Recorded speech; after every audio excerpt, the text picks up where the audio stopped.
Masalah mundurnya Pak Mahfud MD itu enak sing seneng. Itu ada yang bahagia ini. Nah ternyata ada orang yang benar-benar berharap supaya Profesor Mahfud segera mundur. Entah mundur, entah mundur. Istilahnya itu GPL, gak pakai lama. Kon cepet-cepet loh. Emang apa begitu? Jabatan Menko Polhukam itu kan jabatan mentereng dalam jajaran kementerian, apalagi nggantiin Profesor Mahfud MD, otomatis kondisi kinerjanya yang sudah bagus tinggal ngelanjutin gampang gitu. Ditambah waktu kerjanya hanya 9 bulan saja sampai Pak Jokowi lengser digantikan Pak Ganjar. Ini bener ini, nanti yang menang Pak Ganjar, sebab Oktober nanti sudah ganti kabinet. Ngompol tahu nggak siapa sih yang ngebet banget gantiin Profesor Mahfud? Ayo siapa? Kalau menurut Begawan, melihat dari titik-titik melihat dari tingkah-tingkah para tokoh-tokoh nasional ini, yang memegang partai politik ya AHY alias Mas Agus Harimurti Yudhoyono. Ini menurut Begawan, muga-muga ya bener. Nah kabarnya Ketua Umum Demokrat saya gede dah itu. Bukan GR, gede rumongso. Baper lah kalau orang sekarang mengatakan, bahasa gaulnya itu baper, bahasa anak milenial sekarang. Nah ditambah kemarin hari Minggu itu sudah diajak sepedaan sama presiden, sama sekalian sarapan. Wah, ngomong gue Pak Mahfud mundur, gue sih ganti ya. Mungkin rasanya begitu. Ini mau perkiraan Begawan, ini bukan fitnah. Ngomong kira-kira ya apa-apa. Harapannya makin melambung tinggi. Ayo tebak-tebakan nih sama Begawan nih. Siapa yang bakal gantiin Profesor Mahfud MD? Benarkah AHY? Lah nek dia yang gantiin, apa yang bisa dikerjakan di kementerian itu? Atau ada yang digeser, misalnya Prabowo ke Menko Polhukam dan AHY Menhan. Wah, apa nih?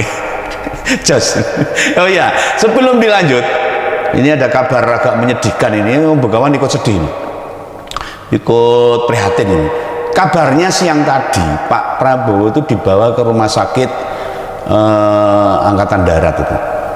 Apa iya ya, RSPAD itu ya, semoga itu infonya keliru ya, dan bila toh pun benar, umpama benar tuh ya, semoga lekas sembuh lah. Mari Pak Prabowo semangat ya, soalnya minggu ada debat pilpres itu, dan sebagai capres mesti di kondisi yang sehat.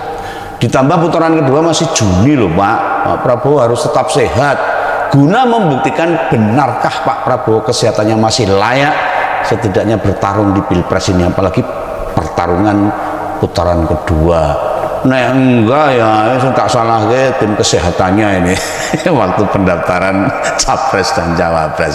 Oke, kita lanjutkan, kita lanjutin nih. Nah kabar Mas Haye mau jadi Menko Polhukam ini kita lanjutin ya. Membuat Pak BY ini mesti sumringah, bungah banget ini. Bungah itu seneng banget. Nek anak baratnya jadi menteri, wah anaknya paling disayangi loh.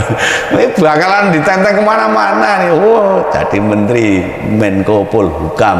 Ini loh, akhirnya anakku jadi menteri. Nanti pamer. Ya meski jabatannya ini nemu gantiin Pak Mahfud MD yang sudah pekerjaannya bagus selama 4 tahun ya. Oke. Kembali lagi di channel MD 2045. Salam inspirasi, salam NKRI, harga mati. Teman-teman mungkin sudah mendengarkan sedikit edukasi dari saudara kita Begawan tentang Prof Mahfud dan AHY. Teman-teman mungkin sudah mendengarkan apa yang disampaikan oleh saudara kita Begawan, karena penyampaian saudara kita ini sangat menarik dan sangat bermanfaat untuk kita bahas. Situasi politik saat ini memang sangat memanas, apalagi sebentar lagi akan diadakan pencoblosan pada tanggal 14 Februari 2024. Teman-teman, pengunduran diri Prof Mahfud sebagai kabinet Pak Jokowi, tentunya keputusan Prof Mahfud agar dalam melakukan kampanye dalam pesta demokrasi ini tidak ada kecurangan, menurut saya keputusan beliau itu sangat menarik dan sangat pantas. Teman-teman, kalau kita lihat juga isu-isu bahwasannya kemunduran Prof. Mahfud, adanya AHY ingin menggantikan Prof. Mahfud sebagai kabinet Pak Joko Widodo. Memang kalau kita lihat akhir-akhir ini, kebersamaan AHY terhadap Jokowi semakin akrab, bahkan mereka makan bersama. Teman-teman, situasi saat ini kita harus lebih jernih menilai seseorang. Apakah mereka hanya gila jabatan? Apakah mereka ingin mementingkan rakyatnya? Tentunya kita harus melihat situasi saat ini. Apalagi situasi saat ini ketidaknetralan Pak Jokowi dalam kontestasi di Pilpres di tahun 2024 ini. Mungkin teman-teman sudah mengetahuilah permainan catur Pak Jokowi yang ingin memenangkan Prabowo dalam kontestasi di Pilpres di tahun 2024 ini. Teman-teman, kalau kita tidak tahu apa sejarah, mungkin kita memilih Prabowo. Tetapi ketika kita sudah mengetahui sejarah yang dibuat oleh Prabowo pada tahun 1997 sampai 98, tentunya kita harus memikirkan apa yang dilakukan oleh Prabowo Subianto yang melanggar hak asasi manusia. Teman-teman, sekarang juga tidak lama lagi kitalah yang menentukan siapa pengganti Presiden Republik Indonesia di tahun 2024 sampai 2029 dan melanjutkan tongkat estafet Pak Joko Widodo. Namun ada juga isu-isu seperti yang dikatakan oleh saudara Begawan, tentunya Prabowo Subianto masuk rumah sakit atau tidaknya kita bisa melihat memang secara fisik juga Prabowo sangat kelelahan melakukan kampanye. Kita bisa melihat memang secara fisik, secara emosian mungkin dia cepat sakit. Karena kita sudah melihat umur dia sudah 73 tahun kalau tidak salah, mungkin tidak mampu lagi untuk bergerak lama. Jadi ya itulah alasan saya tidak memilih Prabowo Subianto. Dengan pelanggaran HAM, dengan fisiknya tidak mampu lagi untuk belusukan, untuk mendengarkan rakyat yang jauh di berbagai daerah. Teman-teman, bagaimana tanggapan melihat situasi dinamika yang dilakukan oleh Pak Jokowi yang saat ini, yang melakukan segala hal cara yang ingin memenangkan Prabowo Gibran. Namun itu yang membuat masyarakat sadar bahwasannya mereka sudah sadar apa yang dilakukan oleh Prabowo Gibran saat ini. Apalagi bergabungnya Pak Jokowi kepada kubu Prabowo Subianto. Dan kita bisa lihat pelanggaran yang dilakukan oleh Gibran di MK. Sebelumnya, Gibran tidak mencukupi usia pencalonan sebagai capres ataupun cawapres. Padahal konstitusi sudah menetapkan bahwasannya mencalonkan harus umur 40 tahun maksimal. Tetapi Gibran yang kita tahu masih 37 tahun. Namun siapa yang meloloskan Gibran kalau bukan Pak Jokowi yang bermain di sana? Ada pula Usman Anwar sebagai adik ipar Pak Jokowi atau paman Gibran sebagai ketua MK. Namun benar juga bahwasannya Anwar Usman sudah diberhentikan sebagai ketua MK karena sudah melanggar kode etik dengan kepentingan pribadinya. Makanya banyak masyarakat tidak percaya lagi Mahkamah Konstitusi. Seharusnya Mahkamah Konstitusi sebagai wasit, bukan sebagai pemain.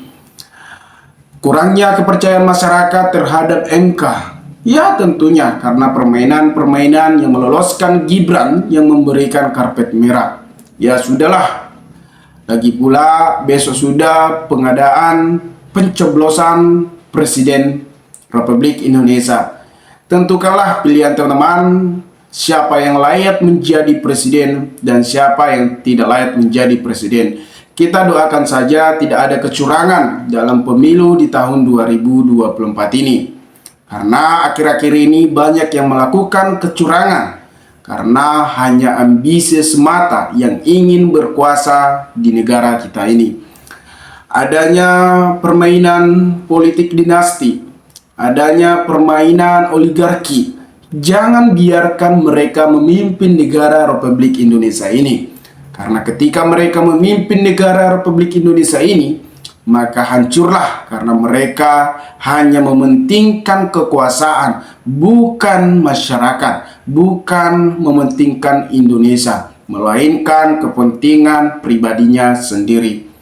Kalau misalnya mementingkan rakyat, tentunya rakyat akan memilih dan lebih antusias menyambut mereka. Tetapi kita lihatlah kampanye Prabowo Subianto tampaknya sepi. Bukan saya mengada-ngada, tetapi itu benar. Karena antusias masyarakat terhadap Prabowo Gibran sudah berkurang karena melihat situasi politik yang dipermainkan mereka saat ini.